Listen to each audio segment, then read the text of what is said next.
let's go back to now Nalini. Nalini, what are you picking up from the court? Because it's been difficult to get updates coming in, and we do hope as fast as we can bring you all of this and ensure that you get correct information. Nalini, Places of Worship Act 1991 and specifically status after 1947, all of this is also being considered. But this time, as I asked Samarth also, it's a functional mosque. It's a functional temple. Prayers are allowed with regard to the Gauri-Shringar temple as well. So there could be, the issue is much more complex. If we consider it and compare it to, let's say, Ayodhya, for example, here the prayers are on till about a few days ago, and prayers are still on, as in Wazu Khana has been sealed a few days ago. So do you think that these complexities and technicalities will also have to be considered by the court?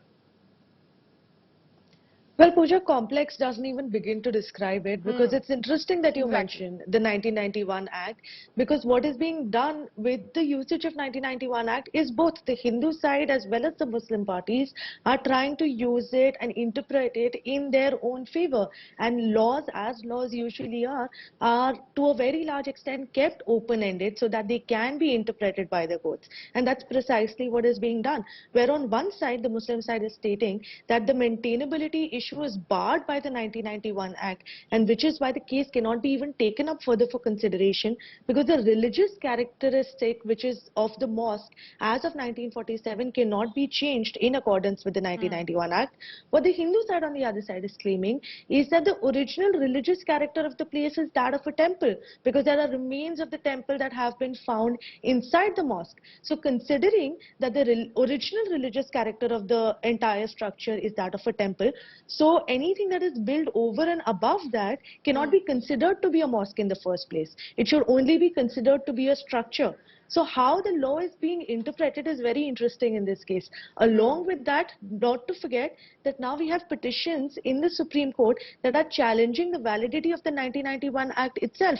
And this is coming amidst the rumors that the central government is going to go ahead and take a major step regarding this act. So there is a lot that is going on even outside these limited proceedings that are going on before the Varanasi court, which are likely to have a massive impact on what the proceedings really happen.